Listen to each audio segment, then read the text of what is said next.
ध्यान मूलम गुरुमूर्ति अपूजा मूलम गुरुपदम मंत्र मूलम गुरुवाक्यम मोक्ष मूलम गुरु कृपा।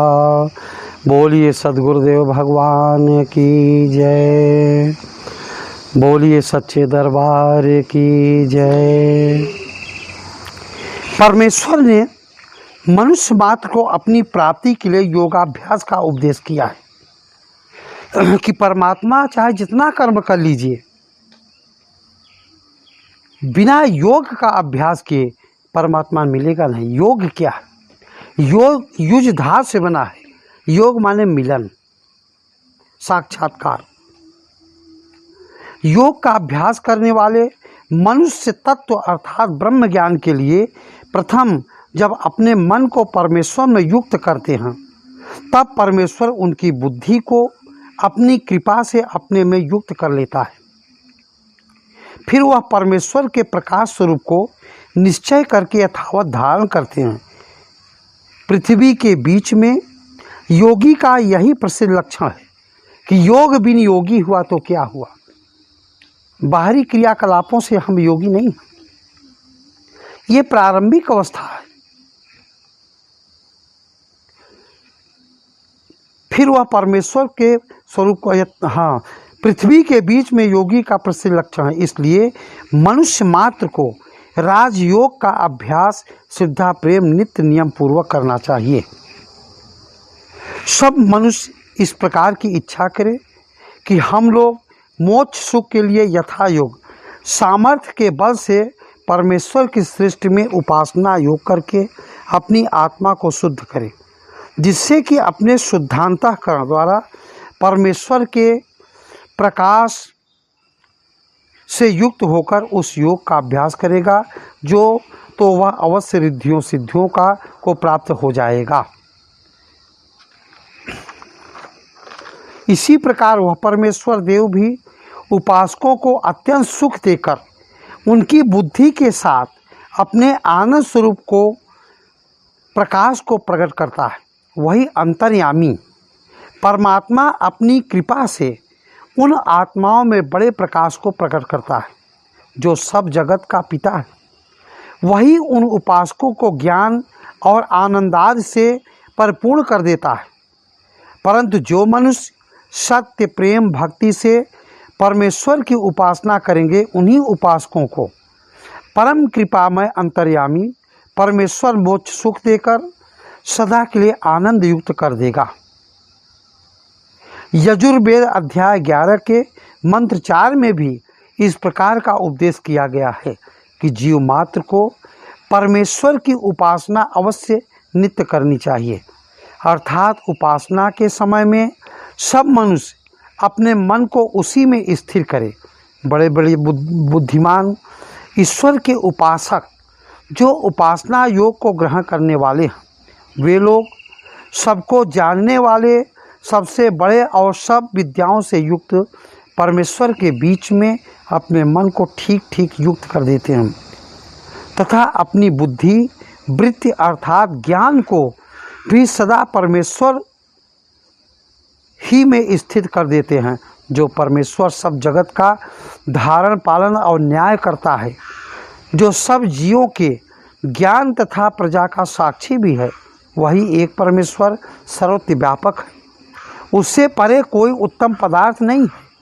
उस देव अर्थात सब जगत के प्रकाशक और रचना करने वाले परमेश्वर के हम लोग सब प्रकार से नाम का सुमिरन, स्वरूप का ध्यान, शब्द ब्रह्म श्रवण रूपी स्तुति श्रद्धा प्रेम से निष्काम निर्माण भाव से नित्य दृढ़तापूर्वक नियम से करें, जिससे जीव के जन्म मरण आज समस्त क्लेशों का नाश हो और सब प्रकार से सर्वथा परमेश्वर के स्वरूपानंद की ही प्राप्ति हो।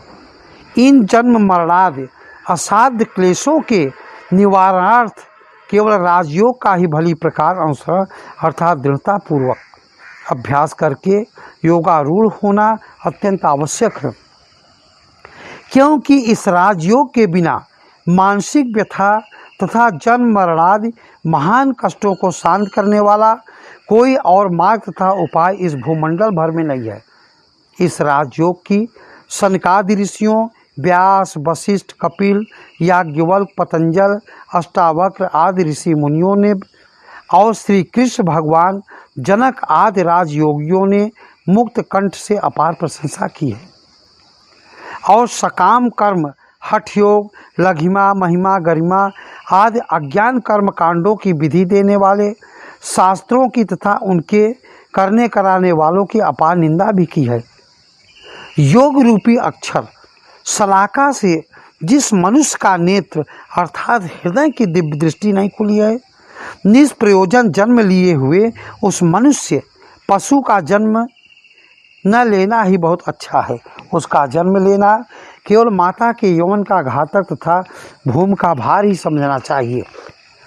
माता जने तो भक्त जन, या दाता या सूर, नहीं तो जननी बांझी बल, काहे गंवाए नूर। न भारास पर्वता भारा, न भारा सब सागरा, नास्तिकाम हिम्मा बारा, भारश्च विश्वास घातिक।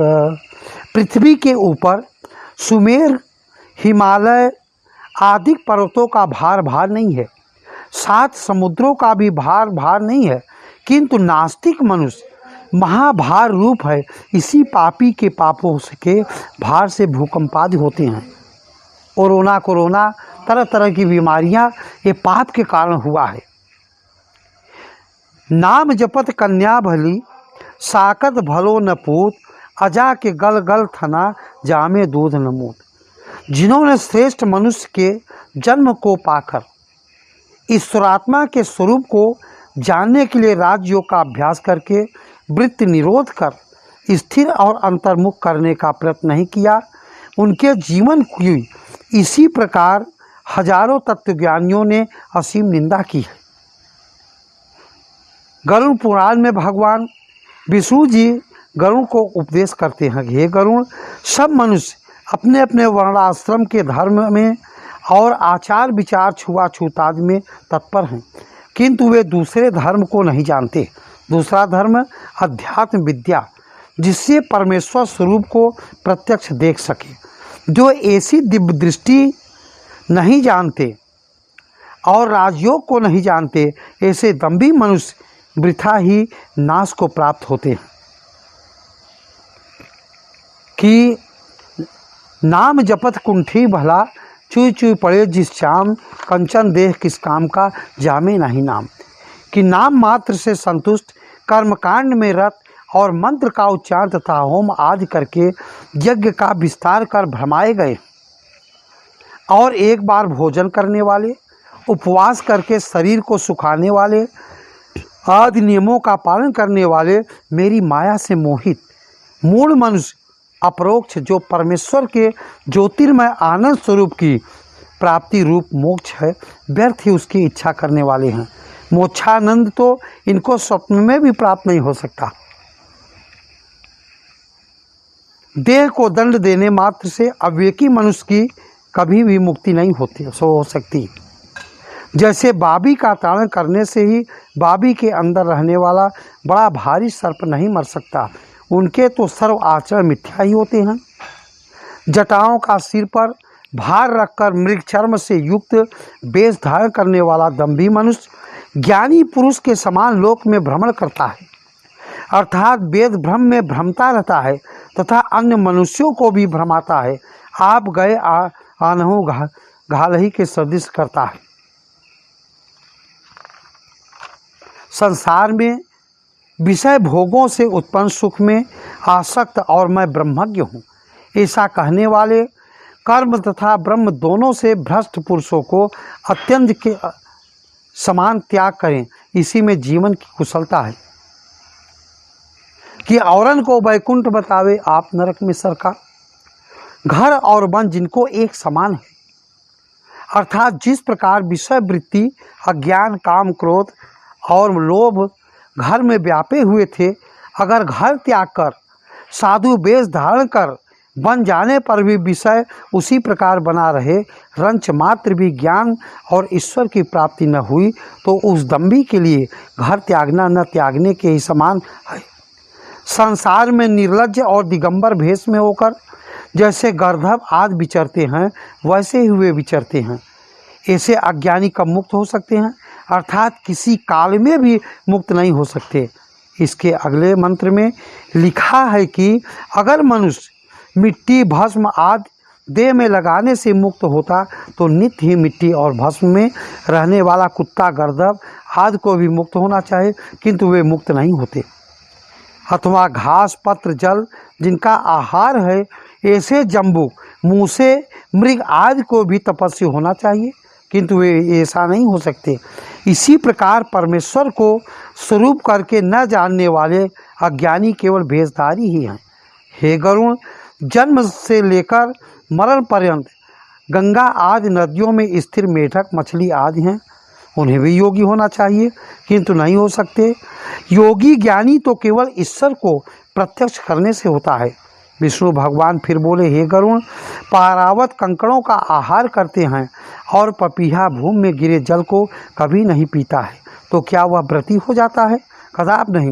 व्रती तो परमेश्वर की प्राप्ति में सच्चे हृदय से सर्वस्व समर्पण करने वाला सदाचारी, सत्यवादी हो सकता है, और वही अभ्यास वैराग्य में सिद्धा प्रेम से तत्पर रहता है।